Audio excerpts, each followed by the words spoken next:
ಒಂದು ರೀತಿಯಲ್ಲಿ take on ಮಾಡಬೇಕು ಅನ್ನೋ ತರ ತ್ರಿಶತಕ ಬಾರಿಸಿ ಮುನ್ನುಗ್ಗಿದೆ ಎನ್ಡಿಎ ಮೈತ್ರಿಕೂಟ 302 ಕ್ಷೇತ್ರಗಳಲ್ಲಿ ಸದ್ಯ ಮುನ್ನಡೆಯನ್ನ ಕಾಯ್ದುಕೊಳ್ತಾ ಇದೆ.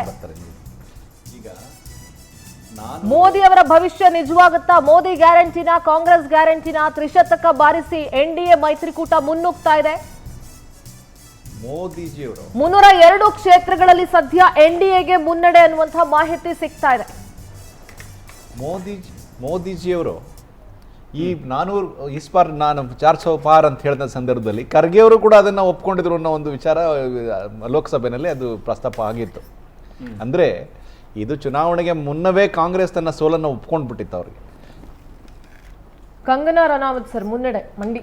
ಸೊ ಹಾಗಾಗಿ ಅವ್ರಿಗೆ ಒಂದು ದೊಡ್ಡ ನಾಯಕತ್ವ ಇರಲಿಲ್ಲ. ಅವೇನು ನಮ್ಮ Shivashankar G Uttar Pradesh trend almost NDA 60 and Indies with 10 but 72 70 ಅಲ್ಲಿ ಕೊಟ್ಟಿದ್ರಲ್ಲ. ಬರುತ್ತೆ. ಅಲ್ಲ ಈಗ ಎಕ್ಸಿಟ್ ಪೋಲ್ಸ್ ಎಲ್ಲ ಏನಂತಂದ್ರೆ Highest NDAಗೆ ಕೊಟ್ಟಿದ್ರು, ಹೌದು. 72 75 ವರೆಗೂ ಹೋಗ್ಬಿಟ್ಟಿದ್ರು. Correct. ಆ ದೃಷ್ಟಿಯಲ್ಲಿ ನೋಡಕ್ ಹೋದ್ರೆ ಇದೇನು ದೊಡ್ಡ ಸ್ವಲ್ಪ ಸಾಧನೆ ಇಲ್ಲ. ಕಡಿಮೆನೇ ಯಾಕಂದ್ರೆ ಆಯ್ತು. ಆ ಲೆಕ್ಕ 60 ತಗೊಂಡ್ರೆ 65 ಇತ್ತು ಅವ್ರಿಗೆ ಈಗಾಗಲೇ. ಸೊ ಆದ್ರೆ ಬಿಟ್ಕೊಡ್ಲಿಲ್ಲ. ಬೆಂಗಳೂರು ಗ್ರಾಮಾಂತರದಲ್ಲಿ ಹಾವು ಏಣಿ ಆಟ ಮುಂದುವರಿತಾನೆ ಇದೆ. ಯಾಕಂದ್ರೆ ಇಬ್ರು ಕೂಡ ಸಾಮಾನ್ಯ ನಾಯಕರಲ್ಲ. ಡಿ.ಕೆ. ಸುರೇಶ್ಗೆ ಸದ್ಯ ಹಿನ್ನಡೆ, ಡಾಕ್ಟರ್ ಮಂಜುನಾಥ್ಗೆ ಮುನ್ನಡೆ. ಬಹುಶಃ 2 ರಿಂದ 3 ಸುತ್ತು ಇದು ಯಾವ ಮುಂದಿರುತ್ತೆ. ಸುತ್ತು? ಇದು ಮೂರನೇ ಮೂರನೇ ಸುತ್ತು ಸರ್. ಇದು ಅಲ್ಪ ಮುನ್ನಡೆಯನ್ನ ಕಾಯ್ದುಕೊಂಡಿದ್ದಾರೆ ಬಿಜೆಪಿ ಅಭ್ಯರ್ಥಿ ಏನಾಗುತ್ತೆ CN ಮಂಜುನಾಥ್. UP ನಲ್ಲಿ ಯಾರು ಜಾಸ್ತಿ ಸರ್ ತೆಲಂಗಾಣ ನೋಡಿ, ಬಿಜೆಪಿ 4, ಕಾಂಗ್ರೆಸ್ 3.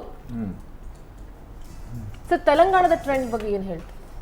ತೆಲಂಗಾಣದಲ್ಲಿ ಏನಾಗಿದೆ ಅಂದ್ರೆ ಈ KCR ಡೌನ್ಫಾಲ್ ಇದೆಯಲ್ಲ, ಅದು ಯಾರು ಗೈನ್ ಆಗುತ್ತೆ, ಯಾರಿಗೆ ಅನ್ನುವಂಥದ್ದು, ಇವೆರಡು ಹಂಚಿ ಹರಿದು ಹೋಗುವಂಥದ್ದು. ಅಂದರೆ ಅಲ್ಲಿ 17 ಸೀಟ್ಸ್ ಇದೆ.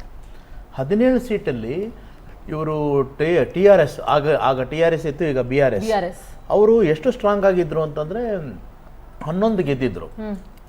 ಆದರೆ TRS ಡೌನ್ಫಾಲ್ ಎಷ್ಟು ಶಾರ್ಪಾಗಿ ಬಿದ್ದಿದೆ ಅಂತಂದರೆ, ಈಗ ಅದು ಅಲ್ಲಿ BJP ಕೂಡ ಅಲ್ಲಿ ಪ್ರೆಸೆನ್ಸ್ ಇದ್ದೇ ಇತ್ತು. 4